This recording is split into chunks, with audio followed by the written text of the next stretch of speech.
Good morning, students. In the previous lecture, we have discussed conservation of mechanical energy. Now today we discuss question based on conservation of mechanical energy. आज हम बात करेंगे question कैसे solve करेंगे conservation of mechanical energy पर। यहाँ पर एक क्वेश्चन है, a bob of mass m is suspended by a light string of length L. It is imparted a horizontal velocity v naught at the lowest point A, such that it completes a semicircular trajectory in the vertical plane, with the string becoming slack only on the reaching the topmost point C. This is shown in figure. Obtain an expression for v naught, the speed of at v and c. तो पहले हम ये find out करते हैं। यहाँ figure में हम क्या देख रहे हैं कि एक m मास के ऑब्जेक्ट को हम स्ट्रिंग से कनेक्ट कर दिए हैं और इसको वर्टिकल सर्कल में हम घुमा रहे हैं, वर्टिकल प्लेन में इसको हम घुमा रहे हैं। तो एट एनी स्टैंड ये पॉइंट बी पर पहुंचेगा और फिर एट एनी स्टैंड ये पॉइंट सी पर पहुंचेगा। यहाँ अगर हम देखें, जब ये यहाँ पर है लोअर मोस्ट पॉइंट पर है, लोवेस्ट पॉइंट पर है, तो लोवेस्ट पॉइंट ही मतलब हम क्या सपोज करेंगे कि यहाँ पर जो इसकी हाइट है वो 0 है। तो यहाँ पर अगर हम देखें तो यहाँ पर इसका जो वेट mg है, अगर हम एक फिगर यहाँ ड्रा करें, हम मास के ऑब्जेक्ट को एक स्ट्रिंग में बांध के घुमा रहे हैं vertical plane. Suppose that m mass का है, इसका जो वेट mg होगा ये डाउनवर्ड होगा और ड्यू टू इट जो टेंशन आएगा स्ट्रिंग में वो अपवर्ड होगा। अब यहाँ पे सपोज दैट कि इसकी जो वेलोसिटी है वो v नॉट है, ये पॉइंट क्या है a है। आफ्टर सम टाइम हम देखेंगे ये पॉइंट b पर होगा। यहाँ पर सपोज दैट कि इसकी जो वेलोसिटी है वो vb है। आफ्टर सम टाइम ये कहाँ पहुँचेगा पॉइंट c पर। पॉइंट c पर सपोज दैट कि इसकी जो वेलोसिटी है वो vc है। यहाँ पर क्या होगा, तो ये पॉइंट c पर पहुँचेगा, क्या होगा कि ये स्लैक, क्वेश्चन में कह रहा है कि in the vertical plane with the string becoming slack, मतलब पॉइंट सी पर पहुंचने के बाद जो टेंशन है स्ट्रिंग में वो खत्म हो जा रहा है, मतलब टी यहाँ पर टेंशन 0 हो जा रहा है, टेंशन की वैल्यू जो है वो 0 हो जा रही है। टी की वैल्यू अगर हम देखें तो टी इक्वल टू यहाँ 0 हो जा रहा है, लेकिन जो ग्रेविटेशनल फोर्स है वो तो लगेगा ही mg। तो अब अगर हम इक्वेशन बनाएं, सपोज दैट कि अगर हम एट पॉइंट ए लें, एट पॉइंट ए पर अगर हम देखें तो एट पॉइंट ए क्या हो रहा है, अगर हम टोटल एनर्जी निकालें ये equal to total mechanical energy, तो हम देख रहे हैं हाइट 0 है, इसलिए पोटेंशियल एनर्जी क्या होगी 0 होगी। बचेगा क्या काइनेटिक एनर्जी, क्योंकि यहाँ इसके पास वेलोसिटी है तो क्या हो जाएगा half m v not square. अब अगर हम यहाँ देखें सेंट्रीपिटल फोर्स कितना है, देख रहे हैं mg डाउनवर्ड लग रहा है और t अपवर्ड लग रहा है, नेट फोर्स क्या हो जाएगा t माइनस mg। यहाँ पर t माइनस mg क्या प्रोवाइड करेगा centripetal force, t minus mg equal to क्या हो जाएगा m, सेंट्रीपिटल फोर्स का फार्मूला होता है mv स्क्वायर बाई r। यहाँ पर स्ट्रिंग का जो लेंथ है वो l है, स्ट्रिंग का लेंथ कितना है l है, mv नॉट स्क्वायर बाई क्या हो जाएगा l। अब अगर हम पॉइंट बी पर देखें, एट पॉइंट बी, जब पहले हम एट पॉइंट सी देखते हैं, एट पॉइंट सी, तो एट पॉइंट सी पर अगर हम देखें तो टोटल एनर्जी अगर हम निकालें तो यहाँ पर हाइट भी है, कितना है अगर हम देखें यहाँ से यहाँ तक यल है, फिर यल तो यल है, पोटेंशियल एनर्जी भी है और kinetic energy.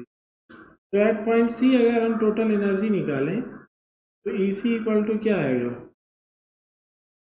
Half m kinetic energy हो जाएगा half M V C square, क्योंकि यहाँ पर वेलोसिटी कितनी है, वी सी है, half M V C square plus 2mg L, H कितना है 2l है। अब अगर हम यहाँ देखें तो सेंट्रीपिटल फोर्स का काम कौन कर रहा है, ग्रेविटेशनल फोर्स। तो एम जी इक्वल टू क्या हो जाएगा, एम जी इक्वल टू हो जाएगा सेंट्रीपिटल फोर्स मतलब एम जी इक्वल टू क्या हो जाएगा, सेंट्रीपिटल फोर्स मतलब M V C square by L. यहाँ से हम वी सी निकाल सकते हैं, एम एम कैंसिल हो जाएगा, V C square equal to क्या आ जाएगा, V C square equal to L, या V C equal to root L. ये क्लियर है, तो वी सी की वैल्यू निकल गई। अब अगर हम वी नॉट निकालना चाहें तो वी नॉट निकालने से पहले अगर हम देखें यहाँ ई सी क्या हो जाएगा, सी को और हम सॉल्व कर सकते हैं, वी सी की वैल्यू रख देंगे, तो half M V C square की वैल्यू क्या है, जी एल है, half M G L plus 2mgl, half M G L plus 2mgl कितना हो जाएगा 5/2 mgl। इसी की वैल्यू क्या आ जाएगी, सी की वैल्यू अगर हम देखें तो आ जाएगा 5/2 mgl। ये क्लियर है। From law of conservation of mechanical energy, from law of conservation of mechanical energy, conservation of mechanical energy, यहाँ क्या हो जाएगा, total energy at point A equal to total energy at point C. At point A अगर हम देखें तो कितना, half M V nought square, half M V nought square equal to कितना है 5/2 mgl। यहाँ से अगर हम देखें तो एम एम कैंसिल हो जाएगा, 2 भी कैंसिल हो जाएगा, वी नॉट इक्वल टू क्या आ जाएगा, V nought equal to root 5gl, और वी नॉट स्क्वायर कितना आएगा, वी नॉट स्क्वायर अगर हम देखें 5gl। ये क्लियर है। अब इसके बाद अगर हम देखें हमें क्या निकालना था, obtain an expression for V naught, तो वी नॉट निकल गया, the speed at point B and C, C पर स्पीड हमें पता चल गया। अब अगर हमें बी पर निकालना है तो बी पर भी हम क्या बना लेंगे, अगर हम टोटल एनर्जी निकालें एट पॉइंट बी, तो एट पॉइंट बी अगर हम देखें, एट पॉइंट बी, तो एट पॉइंट बी पर टोटल एनर्जी जो होगी E equal to half M V B square plus potential energy कितनी हो जाएगी, पोटेंशियल एनर्जी अगर हम देखें तो पॉइंट बी की जो हाइट है वो एल है, एम जी एल, क्या आ जाएगा जी एल। अगर हम इसको इक्वेट कर दें हमें यहाँ से, ये क्लियर है। अगर हम total mechanical energy at point B equal to total mechanical energy at point A कर दें, from law of conservation of mechanical energy हम लिख सकते हैं E B equal to A, और ई बी की वैल्यू कितनी आई अभी 1/2 M V square 1/2 M V B square plus M G L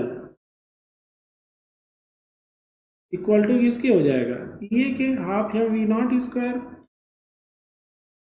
half M V nought square, और वी नॉट स्क्वायर की वैल्यू कितनी है 5gl, वी नॉट स्क्वायर की वैल्यू कितनी है 5gl, यहाँ क्या रख देंगे इंटू 5gl, क्या आ जाएगा, यम देखें तो दोनों साइड से कैंसिल हो जाएगा, क्या रहने half V B square equal two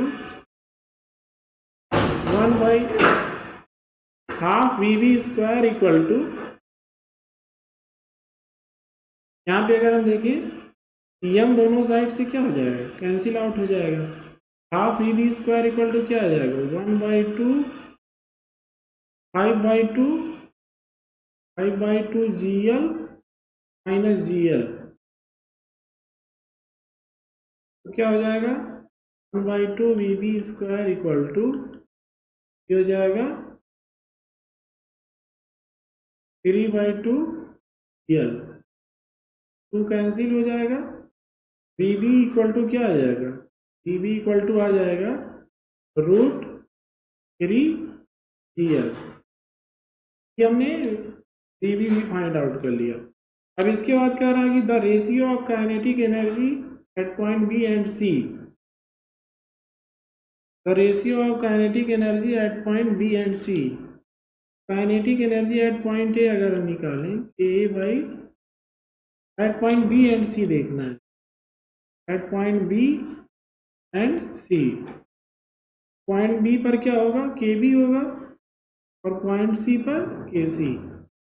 point B पर क्या हो जाएगा, हाफ एम